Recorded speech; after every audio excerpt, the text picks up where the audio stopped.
Do thot nuk mban kjo premisa kinse ja ne ruajmë teknikisht qeverin, do të thotë jemi për arsye teknike aty që të mos konvergjoj situata dhe të eskaloj në një demokraci jashtëzakonisht të brisht dhe krizë institucionale dhe potencialisht edhe ndonjë konflikt.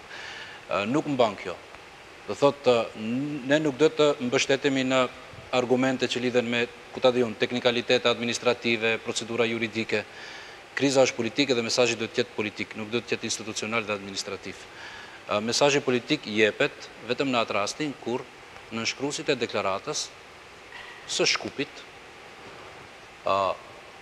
thjesht zbashku me përfaqësuesit e PDSH-s janë në parlament tërhiqemi. Nga ai parlament për sa kohë që debati në parlamentin e Maqedonisë zhvillohet mbi premisa keqbërëse ndaj shqiptarëve.